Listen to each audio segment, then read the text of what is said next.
Shalom. Call halal Yahweh Bashem Shai Bahasham Rakakwadash.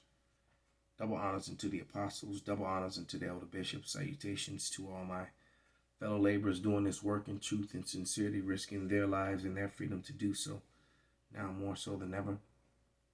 To the scattered elect that are scattered around the four corners of the earth, that be like unto the speckled bird, the Israelite foreigners among the heathens that look like the heathens. And to the Akwaf that are listening and learning, to you I say Shalom. This is your brother Malcolm from the branch of the Great Millstone here in Chicago, coming at you another lesson in truth. I want to open with 2 Thessalonians 2:8. And it reads, Then shall the wicked be revealed, whom the Lord shall consume with the spirit of his mouth, and shall destroy with the brightness of his coming. The first portion of that has been happening ever since the elder bishops, the apostles, came on the airways in 2007. Now you get into the part where the brightness of his coming. The chariots are showing up daily, making the news, and they're being called UAPs, UFOs, and aliens. And all the while, America has a problem with something that they're calling wokeism. And they're saying that this wokeism is destroying, the country. As you see the title of the first, Wokeness is Destroying America and I'm Over It. The name of the video at the top. No, the word of the Lord is destroying America. And America is hiding behind wokeism to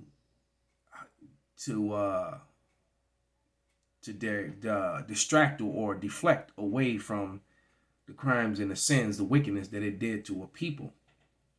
Because that term woke was a term that was used by so-called black people, the Southern Kingdom, in the earlier part of the century, during the teens, late 1800s, earlier part of the century, especially around the time of the Red Summer, all right, when these black towns that had, erected all over America that were very prosperous and very racist and hateful and angry white people, so self-proclaimed white people, destroyed them all. And then moved, and then everyone was involved in it, the courts, the police, the judges, the fire department, the citizens, which then took over these lands and these towns and these resources. The people were never allowed to come back home, get the money out of the banks, get the deeds to their property. And all these places were allowed, by law, were allowed, what's the word I'm looking for? Allocated to so-called white citizens of America. That is the true meaning of the word woke. And now they're adding all this other stuff to it. They're getting mad and making it about, fictional characters and the color of them and all, just things that really don't make sense at all. Okay. But once again, to deflect from the true nature of where it came from. So they're gonna play a collection of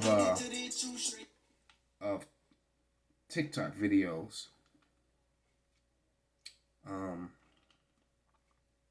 kind of speak on a subject matter.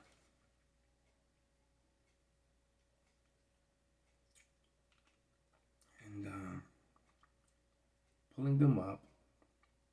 So let's start with this one. The word woke was used by black parents in the early 20th century to warn their children when they went out of the house, be woke, be careful, be alert, make sure that you don't get lynched or beaten up or arrested falsely. And that happened all the time. I mentioned that on a video where a guy was talking about GDs and gangbangers and all that stuff.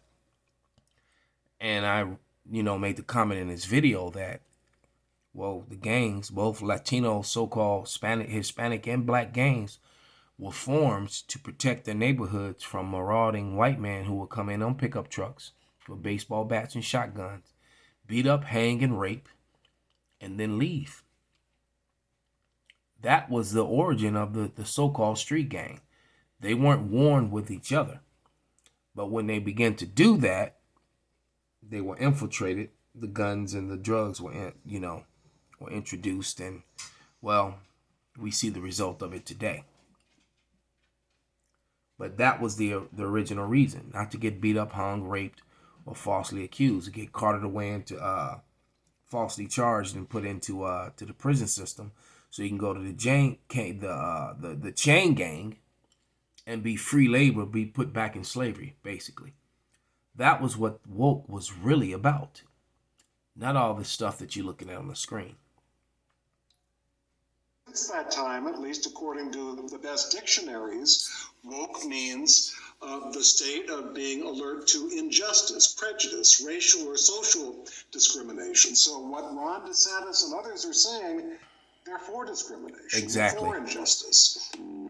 Yeah, so when they speak out against wokeness, because I was having a conversation with one of my teammates who's of Italian descent, dude, a total Jake, has no idea, you know. But he's always complaining about woke this and woke that.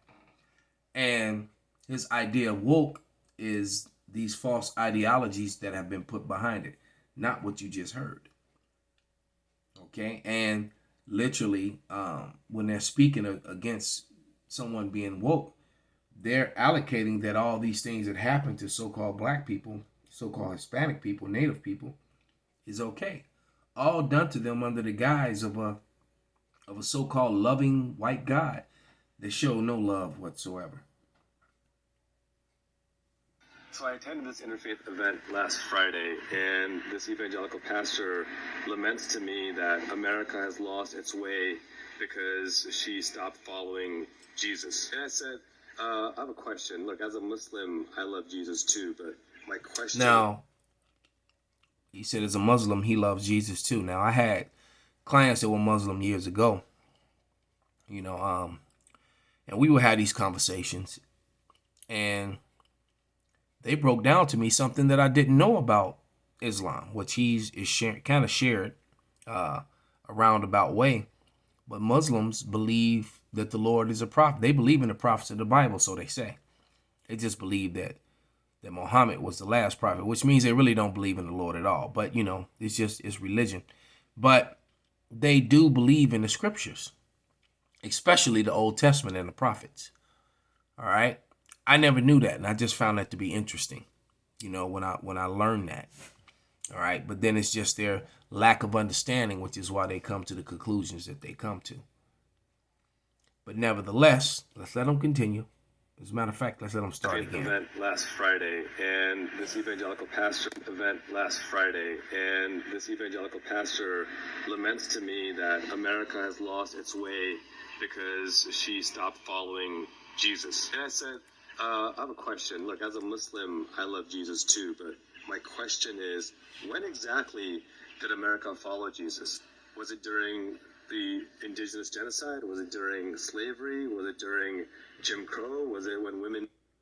So that is what woke was being about.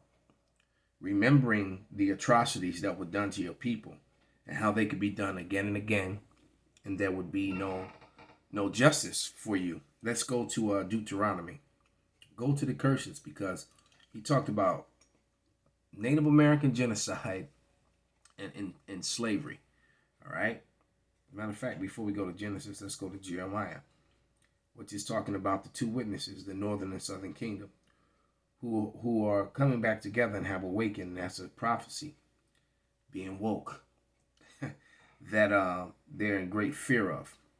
But this is Jeremiah 50 and 33, and it reads, "Thus saith Yahweh of hosts, the children of Israel," all right, that will be the northern kingdom, so-called natives and Latinos, all right, "and the children of Judah," that will be the so-called Negro tribes, Benjamin, Levi, and Judah, all right, "were oppressed together, and all that took them captives held them fast. They refused to let them go." The one place where they were, all 12 tribes were together, but not joined together, but in suffering in the same place, was here in the Americas, under the hands of the same enemy, who was Esau, Edom. All right. These were the curses that were promised would fall upon our people, which definitely fell upon us and are still on us to this day. Just read a few of them. This is Deuteronomy 28th chapter. and a chapter that, small hats and they really dislike, because when you actually start reading these curses, all right, because these are curses that are going to be on them all the way up until the last days, the last moments of the last days. All right, as a matter of fact, let's read here first. Deuteronomy 28, and let's start at 43. And it reads, "The stranger that is within thee shall get up above thee very high, and thou shalt come down very low." Well, we know that is not the place. That is not the case for, the little hats, because every place they're above everyone. They have their own ambulances. They have the ADL and this organization and that organization and the JPA, and they have all these different things to defend and protect them, and punishments for anyone who comes against them. You can't even speak against them, or you get thrown into the anti thing, and and then you could get disenfranchised from all your businesses and every opportunity and everything. And you don't have to say anything that's necessarily insulting. You can just reveal a history or some information, Then it says, verse 44, "He shall lend to thee, and thou shalt not lend to him. He shall be the head, and thou shalt be the tail." Well, the little hatters are not the tails. All right, we know who the tail is. We know who all the lenders are and who the people being lent to. If they even, and then that's even if they want to lend to you, because they make all these qualifications that if you can even be lent to. All right. Which most Jakes, I'll probably say about a good half of Jake, don't even meet those qualifications to receive lending. Verse 45.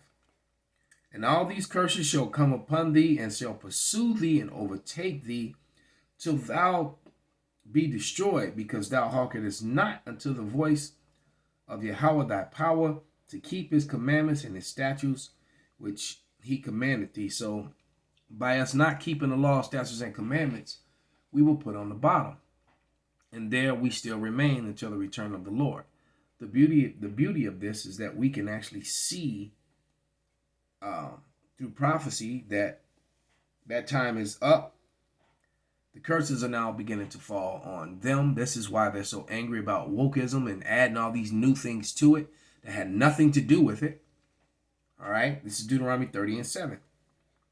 "And Yahweh will put all these curses upon thy enemies and on them that hate thee and which persecute thee." Well, they've been persecuting us. We haven't been persecuting them. They still persecute us. All right.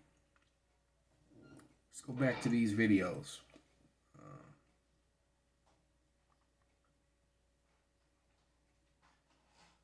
Let's listen to little Miss Amy here. I love Amy Chan. And my man Dixon White, I believe that Dixon is a Jake, man. I don't believe he's just some Edomite, that just feels like exposing his own people. It's a spirit on this dude. Got a spirit on him that's different from the average so-called white man. All right, but let's listen to Amy, because a lot of these videos came off his channel. All right, on his TikTok channel. He subscribed to my channel as well. So, and he said one of his parents is Cuban. I'm gonna ask him, because I believe that one of his parents, regardless, even if his father is the Edomite, or the Edomite in appearance, we already know that, our people got scattered among all people, but that's another lesson. But here we go. Another thing that drives me crazy about comments like this is the number of people who are completely Hold comfortable on. with... Now, the statement is they didn't build this country. They worked on plantations that went broke. This is why she's responding.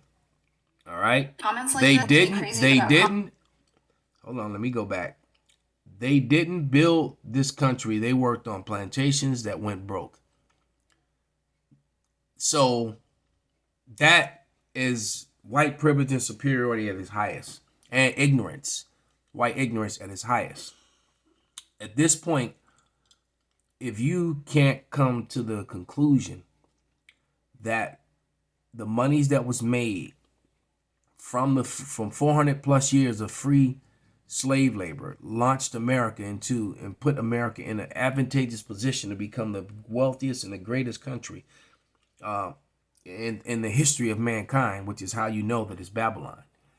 Its influence on the whole world and the citizens within it, the pale citizens within it, the opportunities that no one else had. All right. And if you can't see that or refuse to see that, that's because you're just a person that is completely and totally full of hate and ignorance. All right. But let's let Amy cut that mindset. So, little Miss Amy Chen.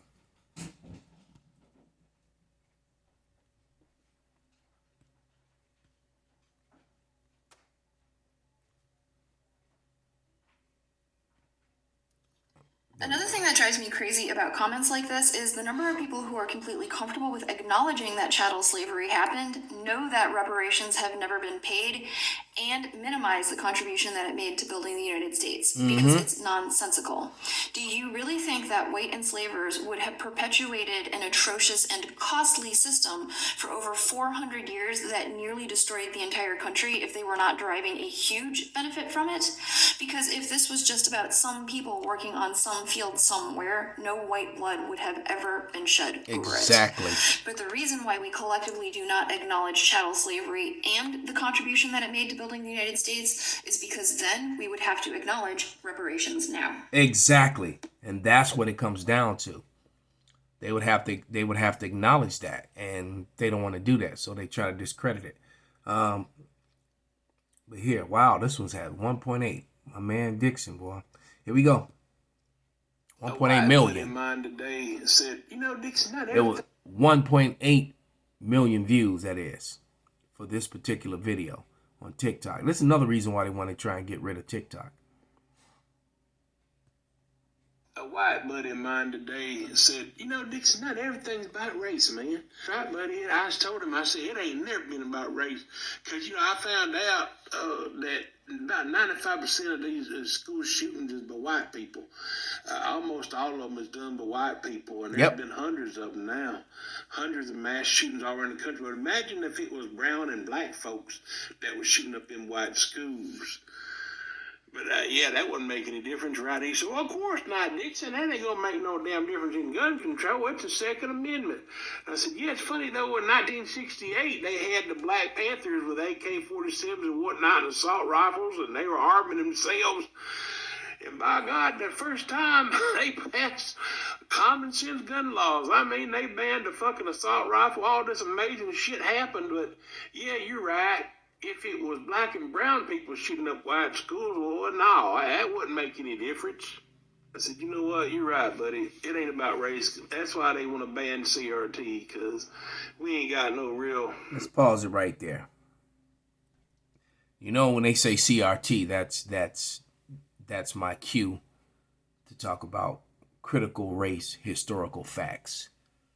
Go to YouTube and subscribe. All right? It's not theory. It's critical race historical facts that they want to ignore. That's why they'll fix their lips to say things like Dixon's white buddy here.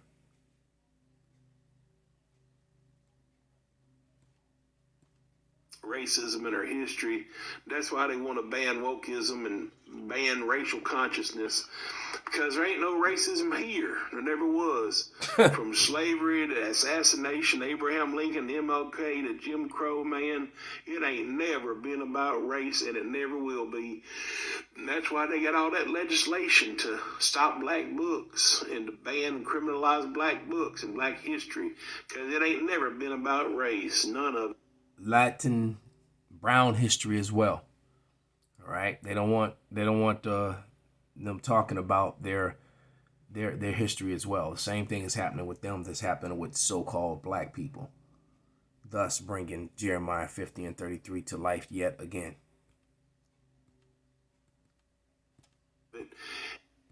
And we're supposed to just sweep it under the carpet and not talk about it. We're supposed to normalize denying and gaslighting white supremacy, because that's the goddamn motherfucking American way, right, buddy? but this time he was getting pretty red in the face. I don't know why, but I'm just saying, it's not about race, right? The KKK in Tennessee, founded in Pulaski, Tennessee, was never about race. Those 3 state representatives, 2 are being expelled today, and the white one not being expelled for the exact same behavior, not about race. You're right. Nothing in America is about race, and that's why they're fighting so hard to not talk about race. Because if we don't talk about it, we'll never fix it. And the system and the culture of white supremacy will keep right on shining throughout the land. That's right. And if they don't talk about it, you know, they'll never have to go into the records, you know, and the evidence is be shown when they see their grandmother, their grandfather, their great uncle Jim, you know, lynching, murdering, burning, you know, at the picnic, at the hanging, at the barbecue. And in reality, that's what you want, my friend. The one who says, not everything's about race. You're right. Not everything's about race in the mind of a white person. But if you're not white, every fucking thing is about race. But to talk about it as a white person makes you uncomfortable, makes you have to face your own fucking immorality, your own fucking inhumanity. Wow. Well, what another thing that it does is that it makes them realize something that they don't want to face, that they've unfairly and unrighteously benefited from racism. All right, that they were able to gather, you know, generational wealth and pass it on when other people were refused that opportunity and that chance. All right, or even their generational wealth was taken from them because it's now owned by so-called white people who don't want to give it back or pay any of those reparations. You know, they know many of them are aware that of the misdeeds of the past, but they don't want to pay for any of it. They still want to live in their nice home in their nice neighborhood, you know, with their good credit, which was all built up on the destruction of so-called blacks and Latinos, and not pay for any of it. All right, and just come with hypocrisy. You know, and as a matter of fact, let me go to this scripture here.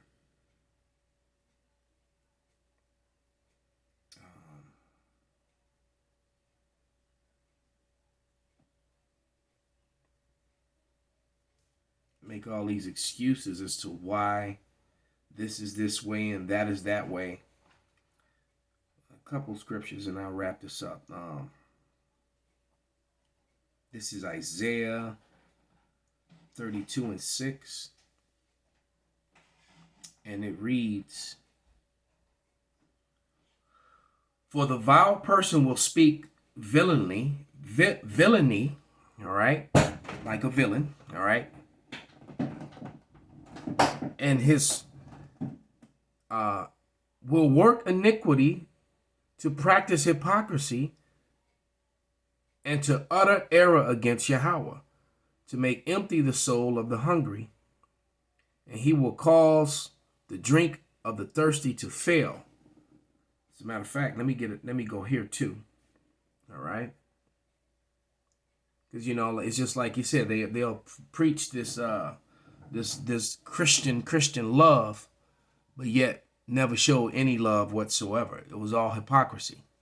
All right, as they were stealing land, as they were hanging people, as they were setting legal policy into place that arrested the development, the development of so-called blacks purposely. All right, and they did it to the Latinos as well, but they did it to the so-called blacks the worst because they understood the prophecies. They knew who Judah was. All right, and so that's another one of the reasons why Judah, all the tribes were persecuted, but Judah got it the worst for that reason. All right. What was I thinking of? I think of Sirach.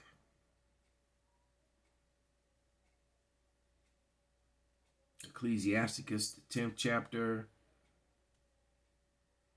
Yeah, I'm gonna start it. Read verses 1 through 3.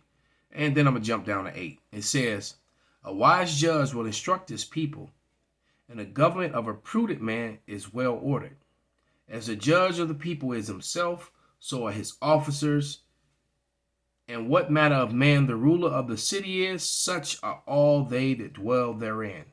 All right. And so, like I said, when you went to these hangings in the past, these drowned towns and these destructions of these towns, when whole towns were burnt down, with prosperous, so-called Negroes built up their neighborhoods, built up neighborhoods from the 1800s, all over the country. Prosperous neighborhoods that were actually doing better than their white counterparts here in America. The hatred and the racism caused the destruction of hundreds of these towns across America, never to be risen up again. And then systems put in place, these different projects that were used, even the physical projects, all right, because they did scientific projects where they stacked rats on top of each other and studied them, and then they built these housing project buildings, and put them in certain neighborhoods, red line districts, and left them there and watched the project work, watched the science work, watched them destroy each other. All right, and then you withhold, resources and different things. You make sure that they got a second and third class education, and now you have this violent, feminist, effeminate man